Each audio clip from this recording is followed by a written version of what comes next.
नमस्कार बच्चों, कैसे हैं आप सब। आशा करती हूँ आप सभी अच्छे होंगे, स्वस्थ होंगे, खुश होंगे और अपनी पढ़ाई भी अच्छे से कर रहे होंगे। तो जैसा कि आप सभी जानते हैं, मैं हूँ आपकी हिंदी की अध्यापिका और मैं स्वागत करती हूँ आप सभी का आईसीटी वर्चुअल क्लासरूम में।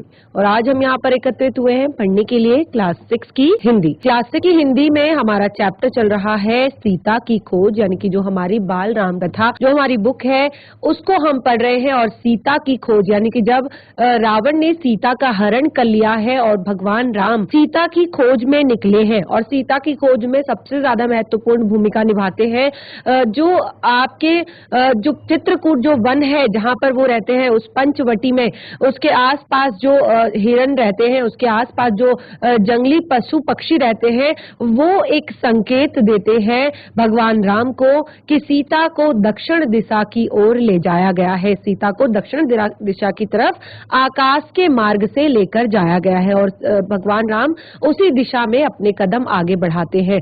और वो उस रास्ते पर काफी आगे बढ़ते हुए काफी आगे निकल जाते हैं और बहुत सारे राक्षसों का वो वहां पर वध करते हैं। और अंत में उनको जटायु जो है वो मिलते हैं और उनसे सीता का पूरा जो पता है वो उन्हें मिल जाता है। उसके बाद उन्हें एक बहुत ही बड़ा राक्षस मिलता है जो उन्हें सबरी के बारे में बताता है। तो आज भगवान राम का जो सबरी का जो मिलन है वो भगवान राम से होने वाला है। भगवान राम के प्रति जो उनका अगाध प्रेम है, निष्ठा है, भक्ति है, आज उनका फल उसका फल उसे मिलने वाला है। तो क्या कुछ आज के हमारे चैप्टर में होने वाला है और किस तरह राम और सुग्रीव का मिलन होने वाला है, ये हम अपने पढ़ेंगे आज के सेशन में। तो चलते हैं स्मार्ट बोर्ड की तरफ, शुरू करते हैं अपने आज का सेशन। सभी बच्चे ध्यान पूर्वक पढ़ेंगे और समझने का प्रयास करेंगे। तो देखिए, जब जो कंबद जो राक्षस था वहां पर जब कंबद राक्षस से भगवान राम मिले थे तो कंबद ने एक शर्त रखी थी। क्या शर्त रखी थी कंबद ने? कंबद ने शर्त रखी, क्योंकि उसके दोनों हाथ कट चुके थे और उसने शर्त रखी कि अब मेरा जो अंतिम संस्कार है वो राम ही करेंगे, मेरा अंतिम संस्कार राम करेंगे। और उन्होंने जब ये कहते कहते उसकी मृत्यु हो गई और फिर राम ने उसका अंतिम संस्कार किया। और कंबद की बातों से, जो कंबद की बातें हैं, जब उसने बताया कि यहाँ पर किस तरह से जो मतलब एक उन्होंने पूरा सुग्रीव की क्षमता के बारे में बताया, सुग्रीव की वानर शक्ति का पता बताया। और अब वो जल्दी से जल्दी भगवान राम जो है सुग्रीव के पास पहुंचना चाहते थे। तो शुरू करते हैं। कंबद की बातों से राम को बहुत ढंढास हुआ, यानी कि जब कंबद की मृत्यु हो गई, राम ने उसका अंतिम संस्कार कर दिया। अब राम अपनी यात्रा प्रारंभ कर रहे हैं पुनः। तो कंबद की बातें उन्हें याद आ रही हैं और कंबद की बातों से उन्हें बहुत ज्यादा साहस मिला, बहुत ज्यादा ढंढास बंधा। और अब राम जो थे वो सुग्रीव और उसकी वानर सेना से बहुत अच्छे से परिचित थे। वो जल्दी ही सुग्रीव तक पहुंचना चाहते थे, सुग्रीव से मिलना चाहते थे। तो वो अब ऋष्यमुख पर्वत का रास्ता अब उन्होंने पकड़ लिया। और ये जो ऋष्यमुख पर्वत का रास्ता था, ये पंपा सरोवर से होकर जाता था। और पंपा सर का जो प्राकृतिक सौंदर्य था वो बहुत ही ज्यादा सुंदर था, बहुत ही ज्यादा प्यारा था। और मतंग ऋषि का जो आश्रम था वो भी उसी सरोवर के किनारे पर था और लता कुंजों से घिरा हुआ था। सरोवर का पानी मीठा था। सबरी की कुटिया आश्रम में ही थी। जो सबरी थी जिसका इंतजार जो भगवान राम का इंतजार कर रही थी, जो भगवान राम की अनन्य भक्त थी, उसका आश्रम भी वहीं पर कुटिया के पास था। और वो ऋषि की शिष्या थी। उसकी आयु बहुत हो गई थी, यानी कि वो बहुत बूढ़ी हो गई थी और जर्जर काया उसकी हो गई थी, लेकिन उसकी आंखें बिल्कुल ठीक थी और वो हर पल भगवान राम की प्रतीक्षा में खुली हुई रहती थी। ऋषि ने उन्हें बताया कि एक दिन आश्रम में राम अवश्य आएंगे और उससे मिलेंगे, क्योंकि ऋषि जो थे वो भी अनन्य ज्ञानी थे। तो उन्होंने ये कि जो राम का जो जीवन है उसके बारे में बताया था सबरी को, और उन्होंने ये भी कहा था कि राम एक दिन अवश्य हमारे आश्रम में आएंगे। तो राम को आश्रम में देखकर, अब राम ऋषि के आश्रम में पहुंच चुके थे, अब राम को आश्रम में देखकर सबरी बहुत प्रसन्न हुई और उनकी आव भगत की और सेवा की और खाने को मीठे फल दिए और रहने की जगह दी। उसकी आंखें तृप्त हो गई और राम ने उससे सीता के संबंध में पूछा।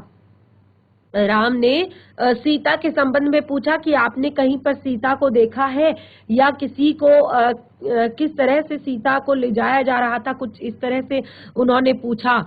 तो अब आप सुग्रीव से मित्रता कीजिए, सीता की खोज में वह अवश्य सहायक होगा, उसके पास विलक्षण शक्ति वाले बंदर हैं। सबरी ने राम को आश्वस्त किया। अगले दिन राम ऋष्यमूक पर्वत चले गए। उनकी व्याकुलता अब और घट गई थी। मन की शांति अब धीरे धीरे लौट आई थी, यानी कि अब वो धीरे धीरे अब नॉर्मल हो रहे थे, क्योंकि पहले तो ऐसा लग रहा था कि राम सीता के वियोग में अभी प्राण त्याग देंगे, लेकिन अब उनकी स्थिति थोड़ा थोड़ा धीरे धीरे सामान्य हो रही थी, उनका मन शांत हो रहा था, उनकी व्याकुलता घट रही थी। तो इस तरह से राम अब ऋष्यमूक पर्वत पर पहुंच गए हैं। वहां जाकर अब वो सुग्रीव से, तो किस तरह से राम और सुग्रीव का मिलन होने वाला है, किस तरह से राम सुग्रीव से मिलते हैं, सुग्रीव उन्हें अपनी सेना देते हैं और क्या कुछ आगे होता है उसे हम कंटिन्यू करते हैं। राम और लक्ष्मण का अगला पड़ाव ऋष्यमूक पर्वत था। सुग्रीव वहीं रहते थे। कंबद और शबरी दोनों की बातें दोनों भाइयों को याद आ गई और दोनों ने ही सुग्रीव से मिलने की सलाह दी थी और कहा था कि सीता की खोज में वो अवश्य सहायक सिद्ध होंगे। दोनों राजकुमार शीघ्रता से वहां पहुंचना चाहते थे और जो सुग्रीव थे उनका मूल निवास ऋष्यमूक पर्वत नहीं था, उनका जो मूल निवास था वो किष्किंधा पर्वत था। लेकिन यहाँ पर ऋष्यमूक पर्वत पर वो अपना निर्वासन बिता रहे थे, निर्वासन का अपना जो समय था वो बिता रहे थे।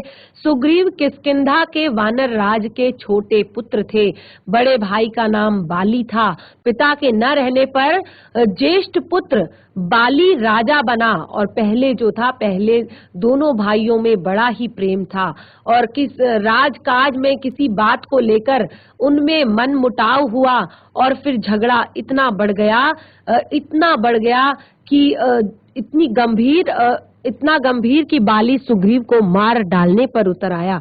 तो देखिए यहाँ पर भी वही स्थिति है, यहाँ पर भी जो सुग्रीव और बाली दो भाई थे, किष्किंधा पर्वत पर वो रहते थे और यहाँ पर वो वानर राज के छोटे पुत्र थे जो सुग्रीव थे और बड़ा पुत्र उनका बाली था। जब वानर राज की मृत्यु हुई तो उसके बाद उनका बड़ा पुत्र बाली जो है राजा बना और धीरे धीरे क्या हुआ कि किसी बात पर दोनों भाइयों में मन मुटाव हो गया, राजकाज से संबंधित बातों में कुछ मन मुटाव हो गया और जो बाली है उसकी और सुग्रीव की इतना ज्यादा झगड़ा हो गया कि जो बाली था वो सुग्रीव को मार डालने पर उतर आया और जान बचाने के लिए सुग्रीव को ऋष्यमूक पर्वत पर आना पड़ा। अब ऋष्यमूक आकर सुग्रीव का डर कम नहीं हुआ क्योंकि वो हमेशा चौकस रहता था। अब वहां पर विश्वास पात्र वानर सेना निरंतर पहरे पर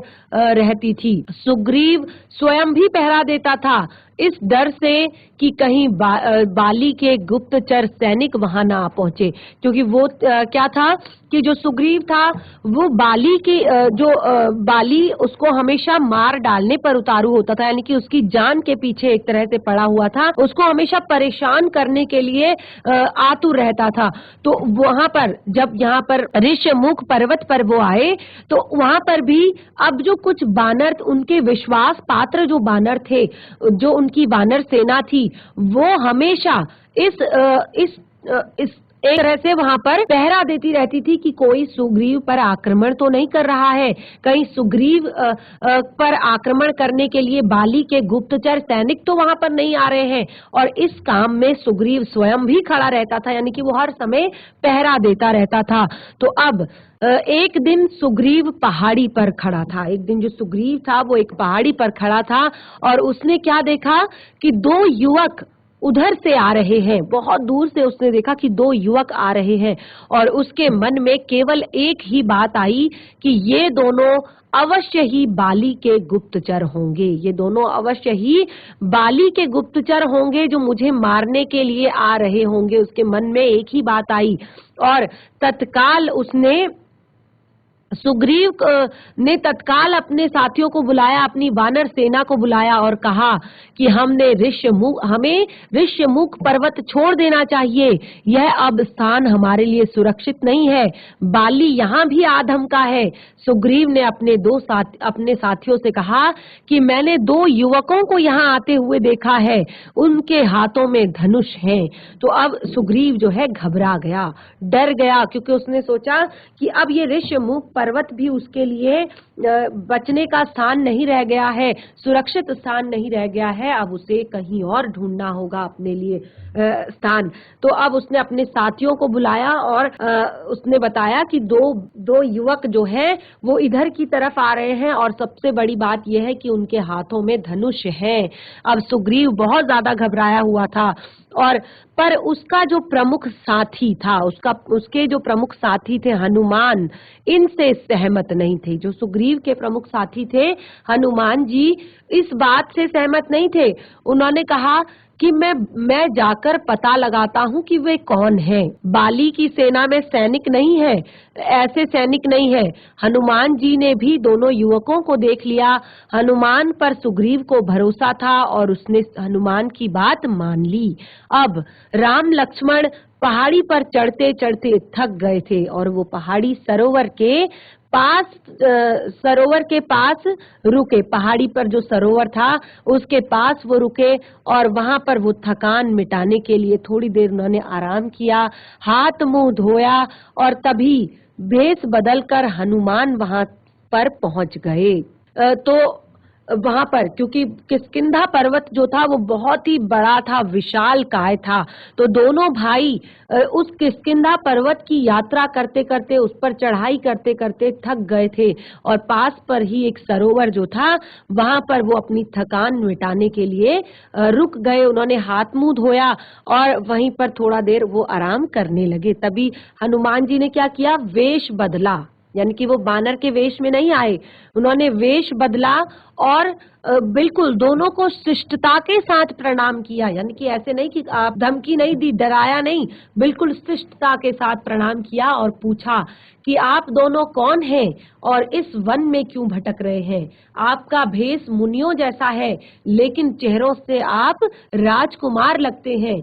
अब उन्होंने जो दोनों बालक थे उन्होंने क्या कहा, उन्होंने कहा कि हम सुग्रीव से मिलने जा रहे हैं, हमें उनकी सहायता की आवश्यकता है, क्या आप उन्हें जानते हैं। इस बात को राम ने विनम्रता से पूछा और प्रारंभिक बात में ही हनुमान स्थिति को भांप गए। जो प्रारंभिक शुरुआत की बातचीत ये हुई, इसमें ही हनुमान स्थिति को भांप गए कि ये कोई दोनों परेशान व्यक्ति हैं और ये यहाँ पर उन्होंने यहाँ पर अपना जो मूल रूप था, यानी कि हनुमान के रूप में वो आ गए और अपने अब दोनों को प्रणाम करते हुए बोले, मैं हनुमान हूँ, सुग्रीव का सेवक, आपका परिचय जानने के लिए मैं यहाँ भेजा था। यानी कि मुझे आपका परिचय जानने के लिए यहाँ भेजा गया है।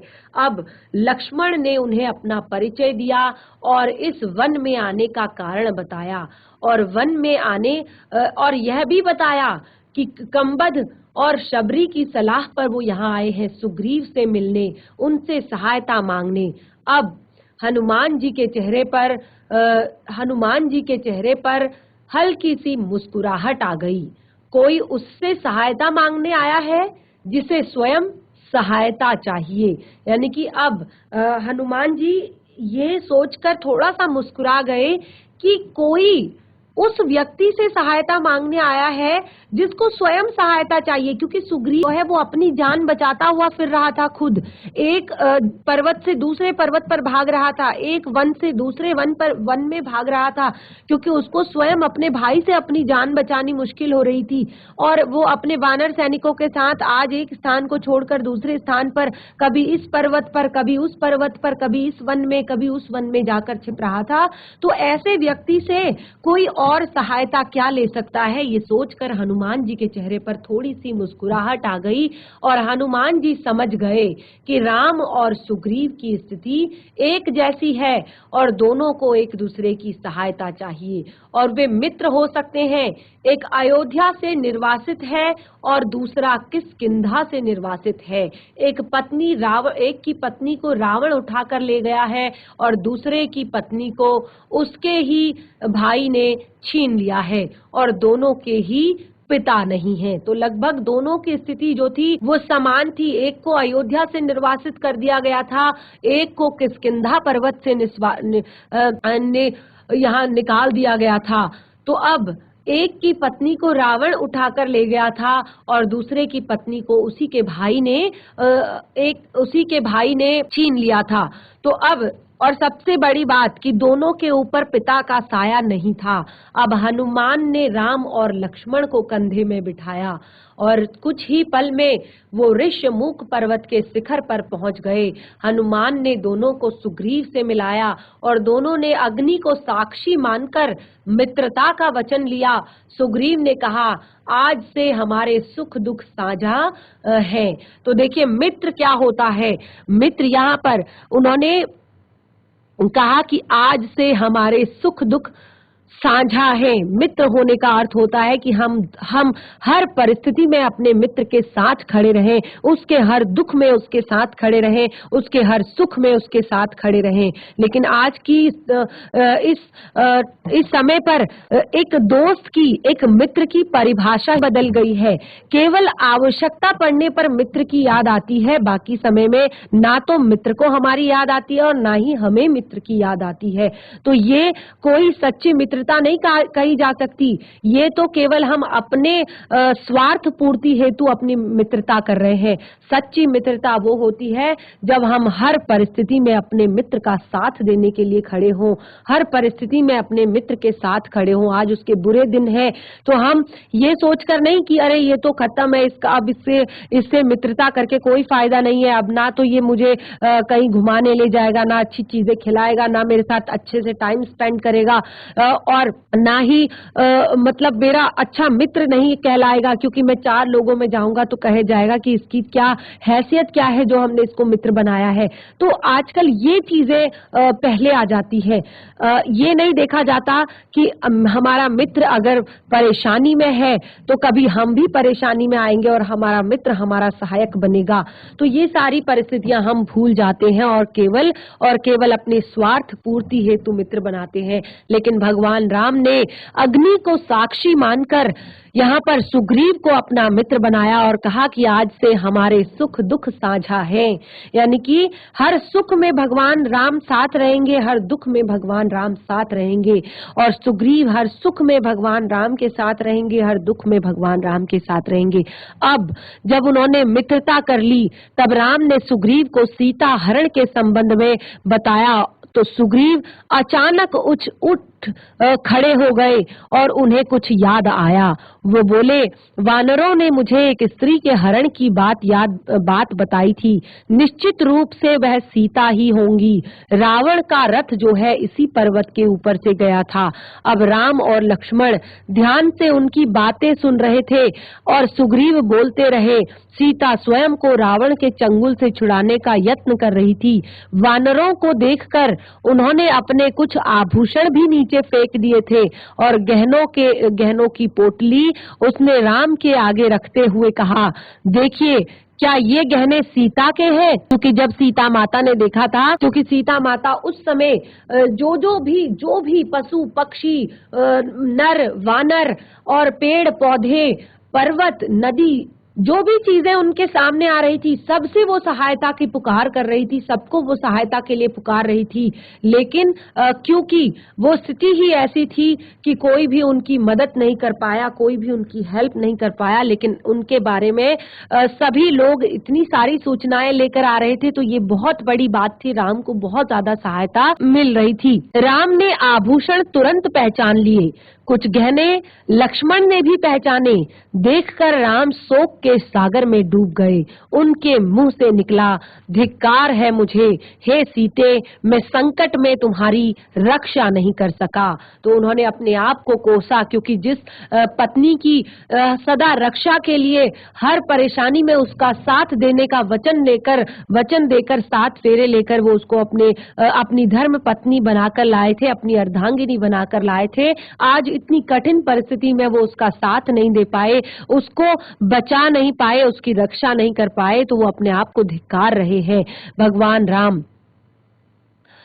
तो इस तरह से अब जो है हनुमान जी का राम के साथ मिलन हो गया, और अब वो कहते हैं कि मेरा पौरुष बल, मेरा पराक्रम, मेरा ज्ञान तुम्हारे काम नहीं आया। जो पूरे संसार के लिए भगवान के नाम पर जाने जाते हैं, जो पूरे संसार के लिए भगवान है, जो सभी के कष्टों को हरते हैं, सभी के दुखों को दूर करते हैं, जिनकी एक झलक मात्र के लिए पूरा विश्व, पूरा संसार व्याकुल रहते हैं, और उनकी स्वयं की धर्म पत्नी की वो रक्षा नहीं कर पाए। वो कहते हैं कि मेरा पौरुष, यानी कि मुझे पुरुष होने का, मेरे इतने बल का, मेरे पराक्रम का, मेरे ज्ञान का क्या फायदा कि जो ये तुम्हारे काम नहीं आ सका, जो मैं तुम्हारी रक्षा नहीं कर सका। अब सुग्रीव उन्हें संतावना दे रहे हैं, यानी कि सुग्रीव उन्हें थोड़ा सा चुप करा रहे हैं और कहते हैं कि सीता अवश्य मिल जाएगी, मैं हर प्रकार से आपकी सहायता करूंगा मित्र, रावण का सर्वनाश निश्चित है। अब वो राम को थोड़ा सा संतावना देते हैं और कहते हैं कि मित्र, अब मैं हर परिस्थिति में तुम्हारे साथ हूँ, हर प्रकार की रक्षा में तुम्हारी, हर प्रकार से मैं सहायता तुम्हारी करूंगा, और रावण का हम सर्वनाश करेंगे। अब राम के बाद सुग्रीव ने अपनी व्यथा कथा सुनाई। जब एक बार राम ने अपनी व्यथा सुनाई, उसके बाद सुग्रीव ने अपनी व्यथा सुनानी शुरू की कि किस तरह से उसके भाई बाली ने छल कपट से उसको किष्किंधा पर्वत से निष्कासित कर दिया, निकाल दिया, और उसकी पत्नी को ग्रहण कर लिया। बाली ने मुझे राज्य से निकाल दिया, मेरी स्त्री छीन ली, मेरा वध करने की चेष्टा कर रहा है। संकट के समय में हनुमान और नल नील ने मेरा साथ दिया, मुझे कभी नहीं छोड़ा। उसने राम से सहायता मांगी। राम बोले चिंता मत करो मित्र, तुम्हारा राज्य तुम्हें अपना राज्य भी मिलेगा और स्त्री भी। अब राम जो थे वो देखने में सुकुमार थे, यानी कि राम देखने में, क्योंकि वो एक बहुत बड़े राज्य के राजा थे, बहुत बड़े, और उन्होंने कभी भी जीवन में कोई कष्ट इस तरह का नहीं सहा था, और एक बहुत ही अच्छे तरीके से उनका पालन पोषण किया गया था, राजसी ठाट बाट से उनका पालन पोषण किया गया था। तो उनके जो मुख थे बहुत ही कोमल थे, सुंदर थे, तो राम देखने में सुकुमार थे, और उन्हें देखकर उनकी शक्ति का पता नहीं चल पाता था। यानी कि केवल अगर उन्हें देखकर कहा जाए तो सब यही सोचेंगे कि ये इतना मासूम, इतना कोमल, इतना मृदुभाषी बालक क्या किसी की कैसे मदद कर सकता है, क्या किसी की कैसे हेल्प कर सकता है। तो सुग्रीव को राम के आश्वासन पर बिल्कुल भी भरोसा नहीं हुआ। उसने कहा बाली महाबलशाली है, उसे हराना इतना आसान नहीं है, वह शाल के 7 वृक्षों को एक साथ झकझोर करता है। राम ने उसका कोई भी उत्तर नहीं दिया, और तीर चलाया और धनुष उठाया, और साल के 7 विशाल वृक्षों को एक बाण से काटकर गिरा दिया। अब जब क्योंकि राम समझ गए थे कि वो सुग्रीव जो है उनको समझ नहीं पाए हैं, उनको जान नहीं पाए हैं, तो राम ने उनकी इस बात का कोई भी उत्तर नहीं दिया कि क्या सुग्रीव को उनकी शक्ति का पता चल पाया है कि नहीं। उन्होंने सीधे सीधे जो सुग्रीव ने कहा था कि राम वो 7 साल के वृक्षों को एक साथ एक साथ झंझोड़ कर रख देता है, तो राम ने एक ही तीर में 7 साल के वृक्षों को काट कर गिरा दिया। और इस शक्ति प्रदर्शन पर सुग्रीव ने हाथ जोड़ लिए। राम ने कहा, मित्र विलंब कैसा, बाली को युद्ध के लिए ललकारो। किष्किंधा की राजगद्दी का निर्णय उसी युद्ध में हो जाएगा। अब सुग्रीव जो है चिंतित हो गए। क्योंकि उन्हें पता था कि युद्ध में बाली को हराना असंभव है। पर राम फिर से कहते हैं कि चिंता मत करो मित्र, मैं पेड़ की ओट से युद्ध देखूंगा। जब तुम पर संकट आएगा तो तुम्हारी सहायता करूंगा। बाली की मृत्यु मेरे ही बाण से होगी और वह मारा जाएगा। देखिए, क्योंकि जो सुग्रीव और बाली थे वो देखने में बहुत ज्यादा सेम थे, एक जैसे लगने वाले थे। तो राम ने कहा कि मैं तुम्हें कैसे पहचानूंगा।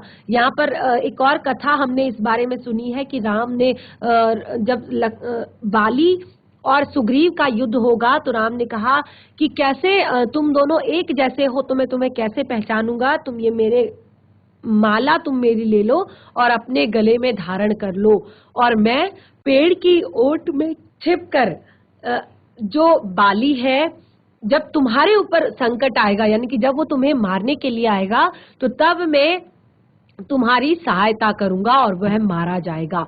योजना बनाकर, जब ये सारी योजना बनाई गई, बाली के वध की योजना, देखिए जब आप आगे का चैप्टर आप पढ़ते जाएंगे तो आपको सारी चीजें और भी अच्छे से क्लियर हो जाएंगी। तो उन्होंने योजना बनाई कि किष्किंधा पर्वत पर पहुंच गए। योजना बनाकर सुग्रीव आगे था, राम लक्ष्मण और हनुमान छिप गए।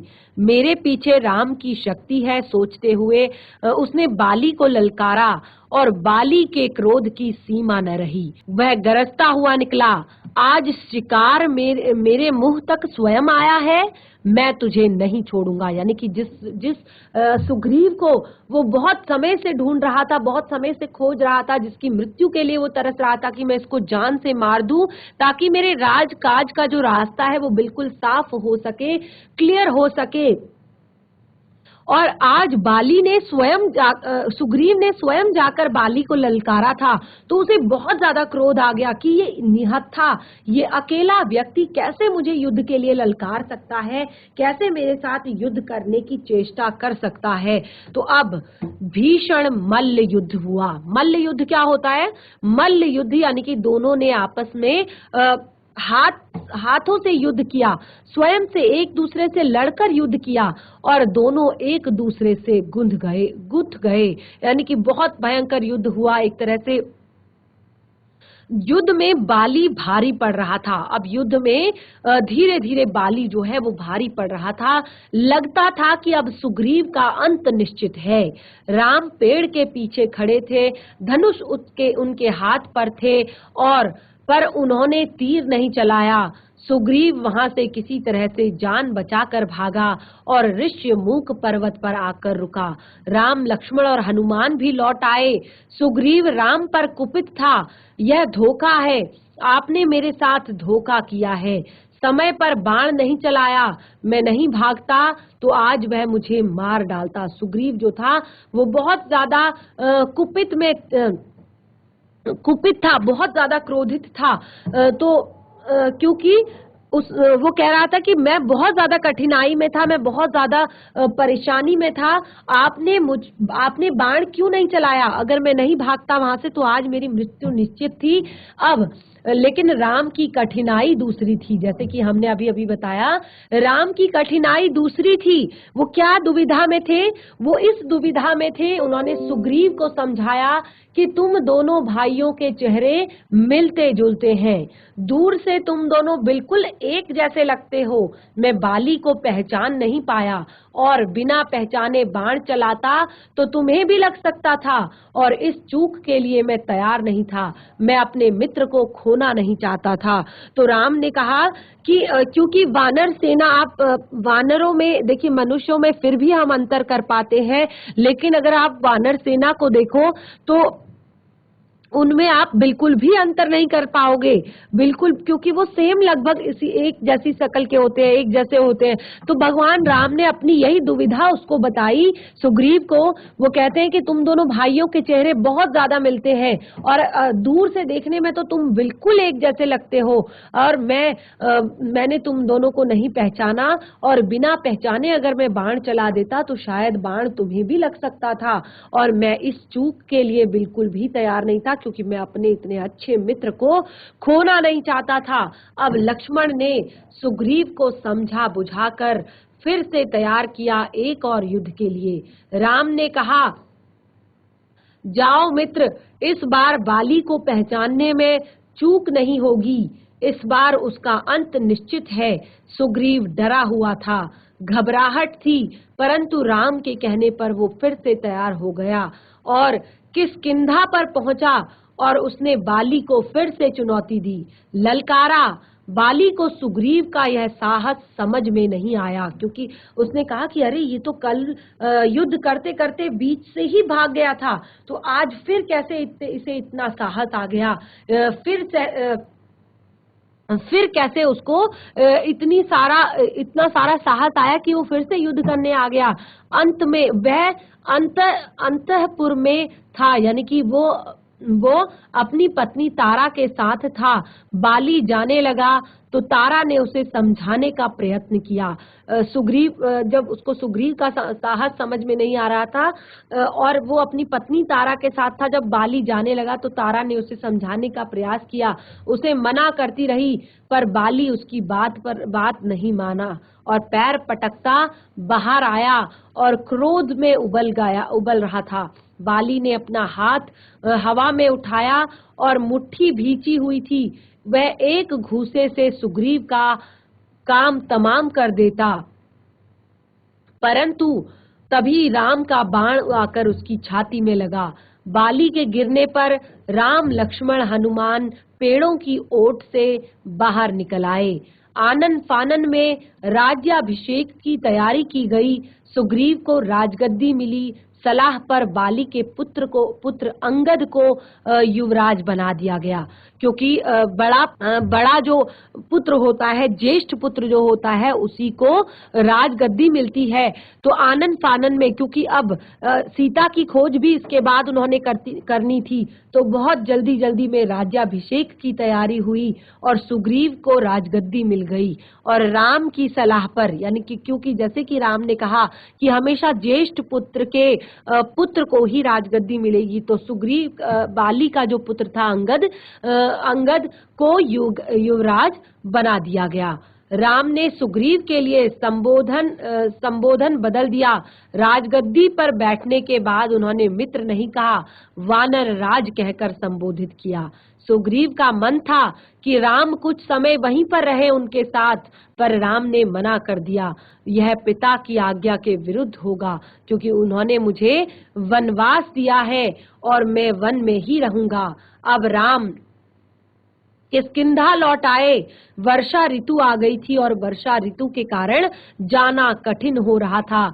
लंका रोहण कुछ समय के लिए स्थगित कर दिया गया, यानी कि लंका पर आक्रमण करना, लंका में जाना कुछ समय के लिए स्थगित कर दिया था। और इस अवधि में वो प्रश्नवण पहाड़ पर रहे। तो राम ने बहुत सारे वनों में, बहुत सारे पर्वतों पर अपना स्थान बनाया, और इस बार वो प्रश्न वन पहाड़ पर रहे। जब वर्षा ऋतु बीत गई, अब धीरे धीरे वर्षा ऋतु बीत गई थी, राम प्रतीक्षा कर रहे थे सुग्रीव की वानर सेना की, सीता की खोज के लिए। सुग्रीव के राज तिलक के दिन राम को इसका आश्वासन दिया था, लेकिन वो अपना वचन भूल गए थे। अब वो राग रंग में उलझ गए थे और राम चिंतित थे, दुखी थे। जिस दिन राज्याभिषेक हुआ था, बाली ने ये आश्वासन दिया था कि वो अपनी वानर सेना के साथ वहां आएंगे और सीता माता को वापस लाने में सहायता करेंगे और लंका जाने में उनकी हेल्प करेंगे, उनकी मदद करेंगे। लेकिन अब वो राजकाज में इतने व्यस्त हो गए थे कि वो राम को दिया हुआ अपना वचन भूल गए थे। तो बच्चों, आपने देखा किस तरह से यहाँ पर भगवान राम ने बाली का वध किया, सुग्रीव से उनकी मित्रता हुई, हनुमान से उनका परिचय हुआ। तो क्या सुग्रीव को अपना दिया गया वचन याद आएगा? क्या वो रामचंद्र जी की मदद करने के लिए, लंका पर आक्रमण करने के लिए अपनी वानर सेना के साथ, हनुमान जी के साथ, अंगद के साथ वहां पहुंचेंगे? ये हम पढ़ेंगे अपने नेक्स्ट सेशन में। तो बहुत ही इंटरेस्टिंग हमारा नेक्स्ट सेशन है। आज का सेशन आप लोगों को बहुत ज्यादा पसंद आया होगा। हम मिलेंगे नेक्स्ट सेशन में, तब तक के लिए धन्यवाद। आपका दिन शुभ हो।